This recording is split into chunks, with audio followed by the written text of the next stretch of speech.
का नाम है। जैसे अपन आदमी है ना, वैसे ही नानक भील एक आदमी का ही नाम है, जिसने भील एक जाति होती है। जैसे आपकी जाति कौन सी है? आर्या लगाते हो ना, आर्या, हरी, कांटीवाल, है ना, महिला। तो भील भी एक क्या है? जाति है। भील क्या है? भील एक जाति है, उपजाति जिसको कहते हैं। और ये जाति है, ये आदिवासी के अंदर होती है। इसको कौन सी जाति में? ये आदिवासी जो जाति होती है उसके अंदर ये पाई जाती है, आदिवासी, है ना। भील जाति है, उसको इसके नाम से जाना जाता है, आदिवासी के नाम से जाना जाता है। तो ये आदिवासी है ना, ये बैकवर्ड जो पिछड़े हुए जिले हैं, पिछड़े जो जिले हैं अपने, जैसे डूंगरपुर, बांसवाड़ा, प्रतापगढ़, है ना, जहाँ क्या है कि शिक्षा का अभाव है, लोगों को इतनी ज्यादा शिक्षा प्राप्त नहीं है ना। तो वहाँ पर इस नानक भील ने लोगों को समझाने का काम किया, है ना, उनको एकत्रित करने का काम किया। तो उसने कौन सा काम किया जिसके कारण ये नानक भील है वो आज क्या हो गया है? फेमस हो गया है, यानी प्रसिद्ध हो गया है, जिसको आज भी हम याद करते हैं। हाँ, निकिता बोल रही है कि ये नानक भील था, ये डरता नहीं था, यानी इसने विरोध किया। किसके खिलाफ विरोध किया था इसने? किसका विरोध किया था इसने? नानक भील ने लोगों का नहीं, तो किसका किया? तो सुना हुआ है? नहीं सुना हुआ? हाँ, देखो पहले क्या होता था, मैं बताऊं थोड़ा सा आपको, कि पहले राजा महाराजा हुआ करते थे ना, तो उनके यहाँ जो आदमी होते ना, वो खेतों में काम करते थे। खेत होता था अपना खुद का, है ना, आपका होता था, इनका होता था, मेरा होता था, अपना कोई खेत होता था। तो खेतों में काम तो अपन खुद करते थे, है ना, उसमें बीजते थे, फसल बोते थे, उसको काटते थे, और जो अनाज होता था, है ना, उसको क्या करते थे? राजा के कर के रूप में उसको राजा को देना पड़ता था, लगान, है ना, लगान देना पड़ता था। क्या देना पड़ता था? लगान। लगान को मतलब है कर, है ना, और इसको अंग्रेजी में कहते हैं टैक्स। ठीक है, अंग्रेजी में इसको क्या कहते हैं? टैक्स। यानी उसको राजा को टैक्स देना पड़ता था। किसका? यानी काम खेत अपन का, और उसके बदले में जो अनाज होता था उसका, जैसे 10 बोरी हुई, है ना, 5 या ज्यादा भी हो सकती है, उसमें क्या निर्धारित था, है ना, 8 बोरी 5 बोरी है, वो राजा के भंडार के अंदर जमा करानी पड़ती थी। तो फिर जो काम करते थे, खेत भी अपने, काम भी अपन करते, तो अपने पास खाने के लिए कुछ नहीं बचता, यानी अपने पूरे 12 महीने अपने बच्चे, अपने परिवार वाले क्या खाएं, है ना। अनाज होता था जो पैदा करते थे वो किसको दे देते थे? राजा को दे देते थे। तो उसके बदले में हमें कुछ भी नहीं मिलता था, है ना, थोड़ा सा अनाज हमारे हिस्से में आता, तो उससे हमारे पूरे साल का वो खर्चा नहीं चल पाता। तो उस बात से, यानी ये जो नानक भील था, ये उसको ये शर्त मंजूर नहीं थी, यानी वो थोड़ा सा कैसे कह सकते हैं कि वो डरपोक नहीं था, यानी थोड़ा सा क्रांतिकारी टाइप का नेता था। उसने अपने साथी जो उसके और जो साथी थे ना नानक के, उसके जो पड़ोसी थे, जो महिलाएं थी, बच्चे थे, आदमी थे, भी उसी जाति के, उन सबको उसने एक जगह बुलाया, उनकी सभा की, है ना। सभा करने के बाद उसने क्या किया कि हम क्या करेंगे कि राजा को क्या नहीं देंगे? अनाज नहीं देंगे। इसका मतलब है, यानी इसको क्या कहते हैं? लगान। यानी लगान नहीं देंगे। लगान का मतलब पैसे नहीं होता था, लगान का मतलब खेतों में जो अनाज पैदा करते थे वो उसको राजा के भंडार में जमा करा देना पड़ता है। तो ऐसे भील ने क्या किया कि भी हम है वो अब लगान नहीं देंगे।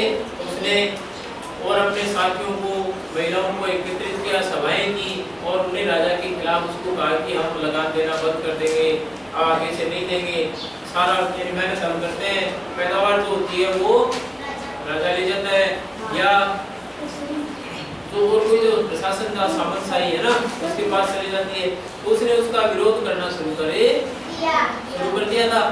तो फिर धीरे धीरे फिर क्या हुआ कि सब उसकी सभा सुनने लगे, उसके साथ आ गए, है ना, बात नहीं था। अब उसके हुआ कि एक दिन छोटी सी कहानी मैं सुना देता हूँ। फिर क्या होता है कि एक दिन ये नानक नील है वो अपने सभी साथियों की यानी सभा कर रहा था। क्या कर रहा था? सभा कर रहा था। सबको ये बता रहा था कि हमें लगान देना बंद कर देना चाहिए क्योंकि खेत हमारे हैं, मेहनत हम करते हैं, उसके बदले में हमारे कुछ बचता नहीं है। वो सभा कर रहा था। तो क्या हुआ कि एक दिन एक पुलिस का बड़ा अधिकारी आया, हुक्मरानी है ना, उसने सभा में कहा कि तुम ये सभा मत करो, है ना, लोगों को भड़काओ मत। तो नानक नील था वो क्या हुआ, उसने उस अधिकारी की बातें नहीं मानी और उसने उस लोगों को वो कहता रहा, समझाता रहा, है ना। फिर भीड़ ज्यादा ऊपर होती दिखी, बात नहीं मानी तो अधिकारी ने उसके ऊपर गोली चला दी और गोली है वो सीधी नानक नील के जाकर के लग गई, है ना। तो उससे क्या हुआ, नानक नील है वहीं पर ढेर हो गए। इसका मतलब है शहीद हो गए। शहीद हो गया मतलब है शहीद हो जाना मतलब क्या होता है? हाँ, समाधि तो जो जीवित होता है ना, जीवित आदमी होता है वो गड्ढा खोद करके उसके अंदर ऊपर से बंद कर देते हैं, वो होता है समाधि। तो शहीद का मतलब क्या होता है? हाँ, शहीद नहीं वहीं पर मर जाना। किससे मर जाना? गोली से या किसी और। यानी तो वो वहाँ पर सभा कर रहा था, उसी समय एक पुलिस अधिकारी की एक क्या हो गई, उसके गोली लग गई और वो उसी समय वहाँ पर शहीद हो गया, है ना। शहीद हो गया इसका मतलब गोली लगते ही वो वहीं पर खत्म हो गया और मर गया। और शहीद का मतलब होता है कि जो अमर हो जाता है, जिसको कई सदियों तक, है ना, हम उसको याद रखते हैं।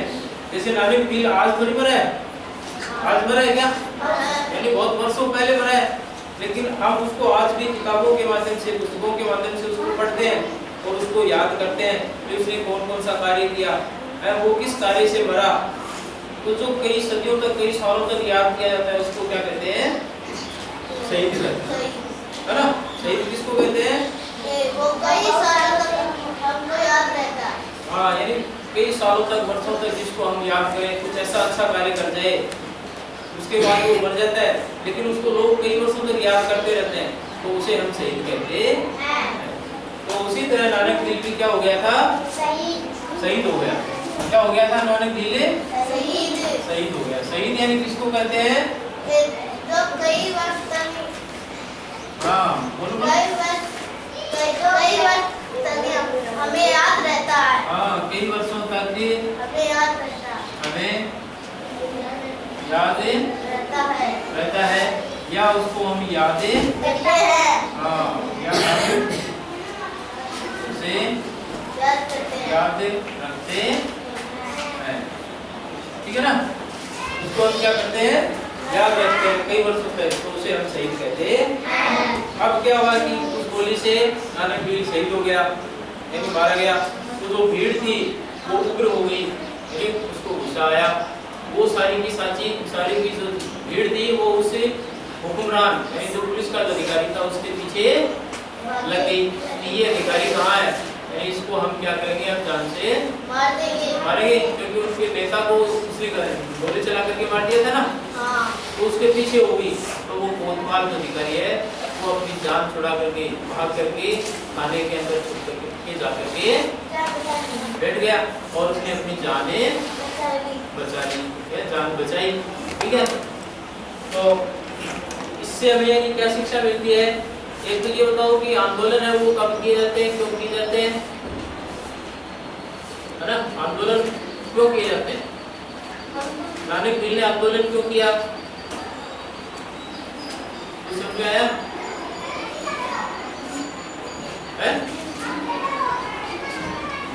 नानक नील है उसने आंदोलन क्यों किया?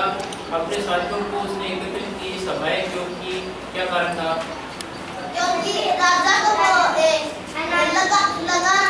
लगान नहीं देना चाहते थे। हाँ, एक बात तो ये कि वो लगान है वो नहीं देना चाहते थे और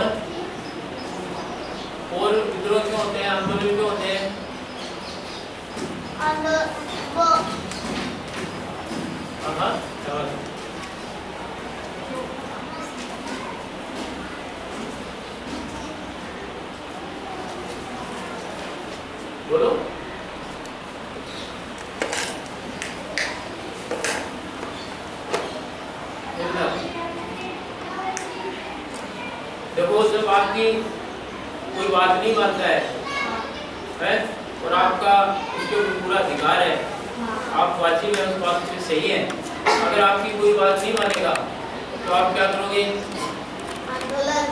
आंदोलन करोगे, मतलब उसका विरोध करोगे। आप अपनी जगह सही हो, आपका हक है कि ये हमें मिलना चाहिए, ये सत्य बात है, सही बात है। अगर वो आपको नहीं मिले तो आप उसका क्या करोगे? विरोध करोगे, उसका आंदोलन करोगे। विरोध का मतलब आंदोलन, यानी जो बात आपके हित में है, आपके पक्ष में होनी चाहिए, जो सही बात है, जो न्याय की बात है, और आपके साथ अन्याय हो रहा है, तब आपको क्या करना चाहिए? उस बात का विरोध करना चाहिए, आंदोलन करना चाहिए। ठीक है, तो इस पार्ट में छोटी सी एक भूमिका थी, छोटी सी कहानी टाइप की, वो मैंने आपको बताई। अब इस पार्ट को अपने वाचन स्वरूप पढ़ेंगे और इसमें जो बात है वो आपके द्वारा ही निकलवाने की कोशिश है। तो सबसे पहले विनीता पाठ का शुरुआत करेंगे।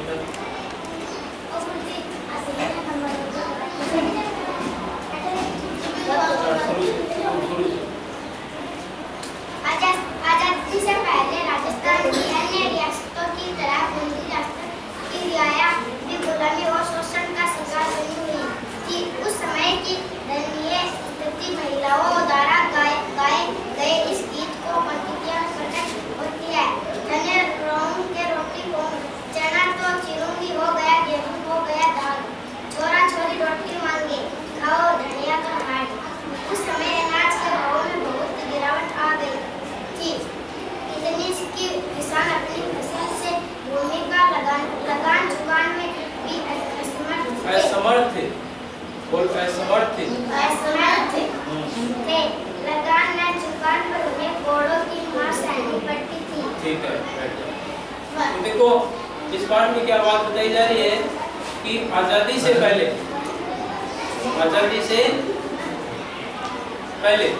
किससे पहले? आजादी से पहले। हमारा देश आजाद कब हुआ था? 15 अगस्त 1947। यानी बात क्या होता है कि आजादी से पहले, मतलब 1947 से पहले की बात है। कब की बात है? 1947 से पहले की बात है। आजाद कब हुआ था हमारा देश? 1947। हाँ, 15 अगस्त 1947। तो ये जो पाठ पर पढ़ रहे हैं ये आजादी से पहले का पाठ, यानी आजादी से पहले, यानी 1945 से पहले की बात है। आजाद का क्या मतलब होता है? आजाद का क्या मतलब होता है? आजादी से क्या मतलब है? हमें अब कोई खतरा नहीं रहा। खतरा नहीं रहा, तो बता बेटी किसी का डर नहीं। अच्छा, और समीर आजादी से क्या मतलब होता है?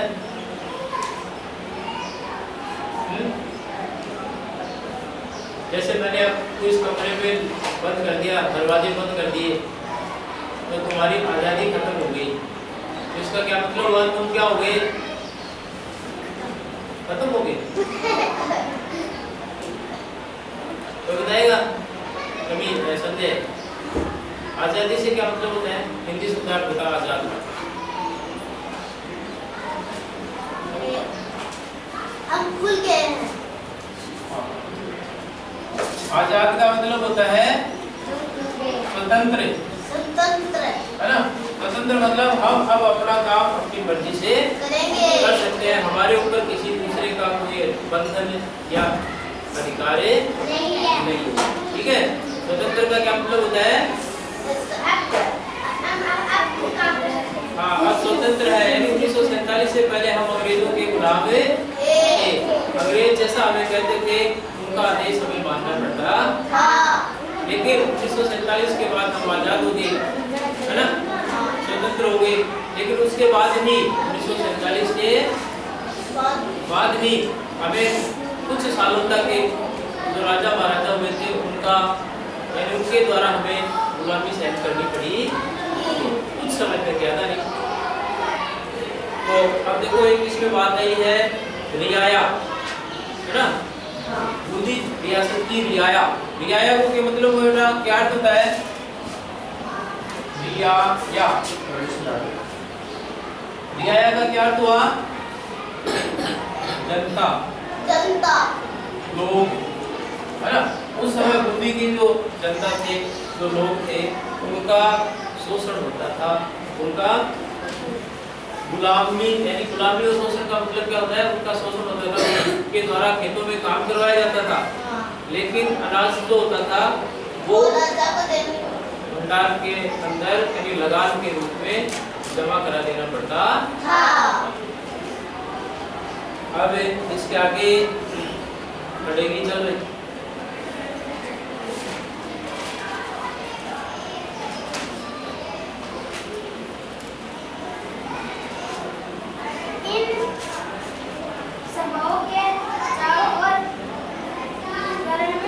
ग्रामीण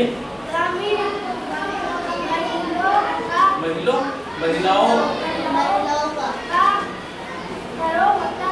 घेरा होता था। जब कभी पुलिस इन पर हमला करती थी, सबसे पहले महिलाओं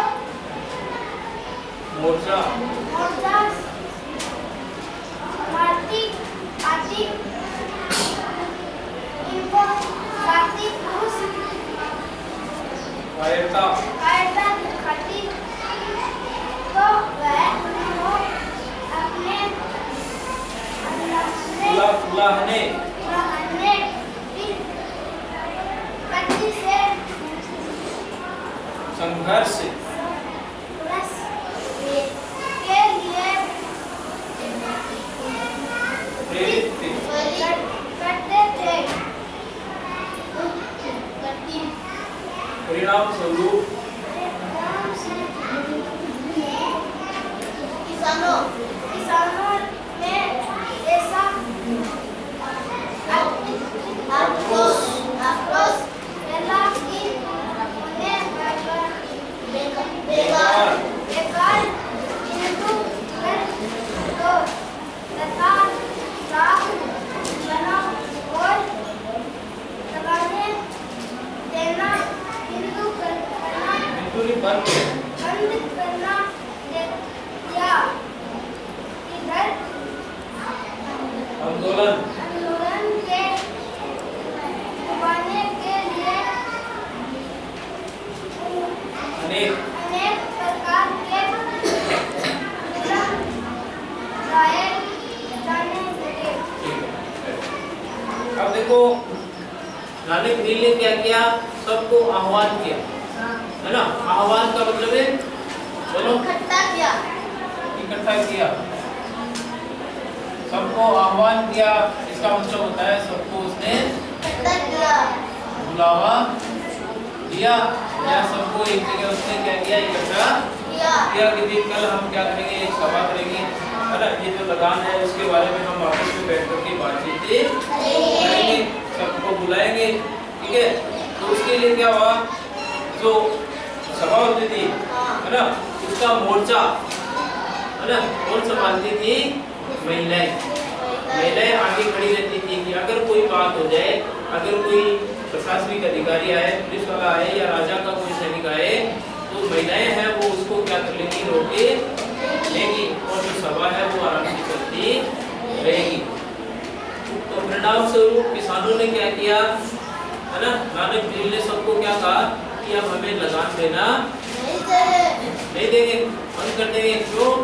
क्योंकि मेहनत हम करते हैं और हमारे कुछ भी नहीं बचता, यानी 12 महीने तक हमारे परिवार का पालन पोषण है वो नहीं हो पाता है, हमारे पास कुछ नहीं बचता है। तो इसलिए हमें जो लगान है, ये जो कर है, इसको हम अब देना क्या करेंगे? बंद कर देंगे। तो सबने क्या किया?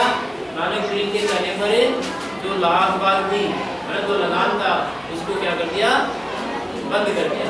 तो अब जो शोषण जो सरकार के द्वारा, राजा के सैनिकों के द्वारा था, वो उस आंदोलन को दबाने के लिए उनके ऊपर जुल्म ढाए गए। जुल्म का मतलब, जुल्म का क्या मतलब होता है?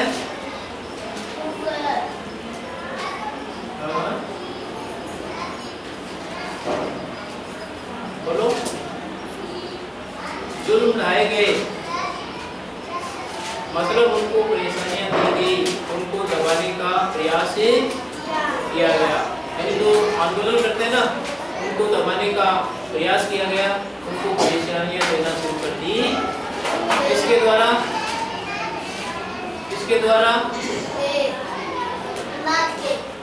अनाज के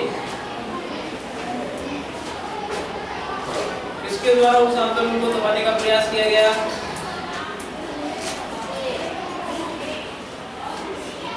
राजा के द्वारा, या जो प्रशासनिक अधिकारी थे उनके द्वारा उस आंदोलन को दबाने का प्रयास किया गया, उनको यातनाएं देने की कोशिश की। अब आगे देखो संजय, पढ़ो।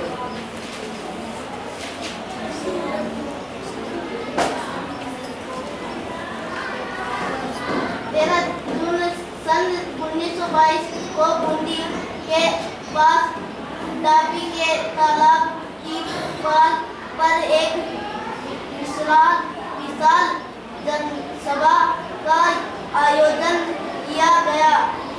सभा के राष्ट्रीय गीतों का समय बंद गया। सोशीले नारों से आसमान गूंज रहा था। तभी नानक गिल नाम का एक युवक मंच पर चढ़ा और पूरे जोश के साथ गाने लगा। गाड़ा राहियों रे मर्दाओ थाको दुख सभी मिट जाए। रहिजो रे सबा मायने घुस जाएगी।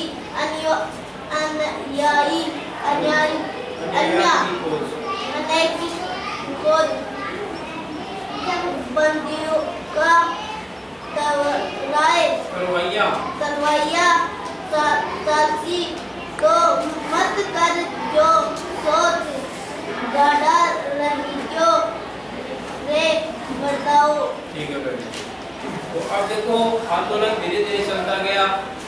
तो 13 जून 1922 को बूंदी के पास एक ढाबी के तालाब के पास एक विशाल जनसभा का आयोजन किया गया। यानी तारीख क्या थी? 13 जून 1922।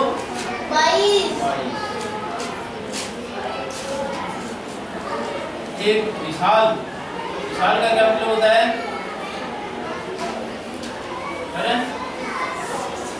विशाल का मतलब है बड़ा या बड़ी। जैसे वो वाक्य होता है ना, उसके हिसाब से बड़ा भी होता है और वाक्य के हिसाब से बड़ी भी, उसके हिसाब से देखेंगे।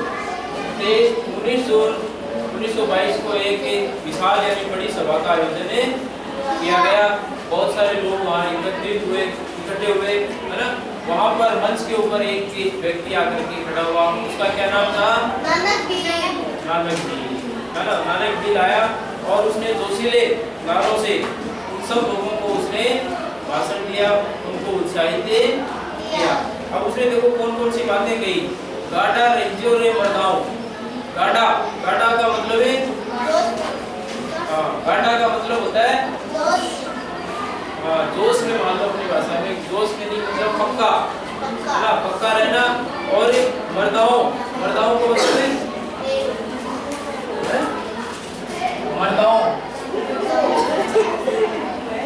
मर्दाओं का क्या मतलब होता है बेटा? मर्दाओं का मतलब यहाँ लोगों को कहा है? नहीं।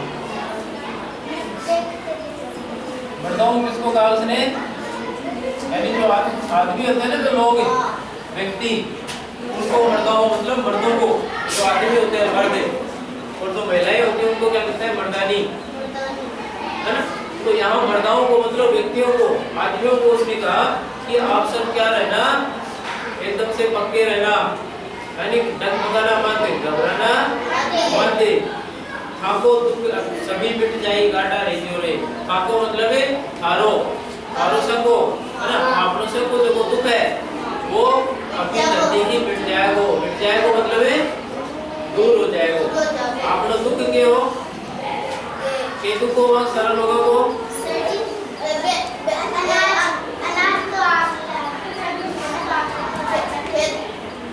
एक ही बात बोलो, लगाम। लगाम का रूप था, तो वो जो लगाम दे रहा था बिगाड़ के रूप में, यानी वो क्या करेंगे, अब राजा को या उसको नहीं देना पड़ेगा। सभा मायने घुस जाएगी अन्याय की खोज, यानी अपन जो सभा कर रहे हैं है ना, उसके अंदर जो अन्याय की खोज, मतलब जो अन्यायी का मतलब क्या है, अन्यायी कौन होते हैं, अन्याय की खोज मतलब जो हमारे जो हक की बात है, जो हमारे हक के खिलाफ जो है ना, वो अन्यायी जो हमारे विरुद्ध होते हैं, हमारे हक के खिलाफ है वो अन्यायी है। जो हमारे हक के खिलाफ है उनका हमें क्या करना है, वो हमारी सभा के बीच में आ जाएंगे, है ना, हमें आपस में लड़ाई झगड़ा कराएंगे, हमारे अंदर फूट डालेंगे, है ना, और क्या करेंगे, हमें यहाँ से भगाने की कोशिश करेंगे। बंदूकियां तलवारियां चालसी, यानी क्या होगी, बंदूकें चलेगी, कट कट कट बंदूक, और तलवारें भी क्या होंगी, चलेगी, मतलब हमें यहाँ से मार करके कैसे भी करके यहाँ से खदेड़ने की कोशिश की जाएगी। मारने की कोशिश बंदूकें के द्वारा, तलवारों के द्वारा, है ना, लाठियों के द्वारा हमें यहाँ से डराने की, भगाने की कोशिश करेंगे, लेकिन हमें उनसे डरना नहीं है ना। अब आगे देखो, चल पढ़ ले, सबका नंबर है। देखते देखते सभी यह गाना गाने लगे। जब यह गीत समूह गीत बन गया तो पुलिस का मारा आसमान पर चढ़ गया। पुलिस ने बंदूकें चल पड़ी और पहले की गोली नानक ही को लगी। वे बच पर ही हो गया, इससे नाराज इतनी कर हो गई कि हाकिम को खाने में कर अपनी जान बचानी पड़ी। नानक की ये होने की सोचना पर हजारों लोग जमा हुए और ने नाम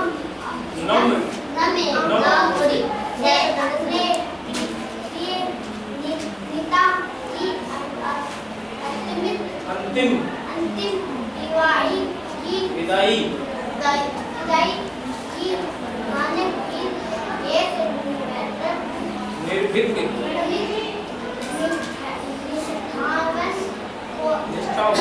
निष्ठावान कार्यकर्ता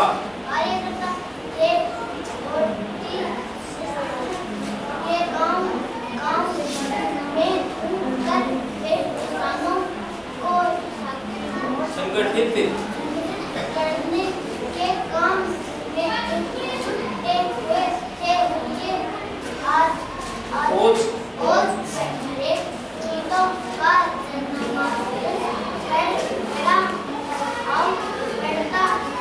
ठीक है, बैठ जा। अब देखो, देखते देखते क्या हुआ कि सब गाना लगे, है ना, गाना गाने लगे। क्या गाना लगे कि हमें अन्यायों से डरना नहीं है ना, देश भक्ति का आप लगाम देना क्या कर देंगे, बंद कर देंगे, चाहे कुछ भी हो जाए, हम अपने साथ अन्याय नहीं होने देंगे। और भीड़ है वो क्या होगी, इकट्ठी होगी, धीरे धीरे, है ना, ये समूह बनता गया। पुलिस का जो पारा था वो 7वें आसमान पर चढ़ गया। 7वें आसमान पर, ये क्या एक मुहावरा है, 7वें आसमान पर चढ़ गया मतलब अत्यधिक गुस्सा आ गया। 7वें आसमान पर मतलब 1 2 3 4 5 6 7 मतलब गुस्से के ऊपर गुस्सा है। 7वें आसमान का मतलब अत्यधिक गुस्सा आ गया। किसको, पुलिस वालों को, ना, उनको बहुत ज्यादा गुस्सा आ गया। तो पुलिस की बंदूक चली और पहली गोली है वो किसको जाकर के लगी, नानक को जाकर के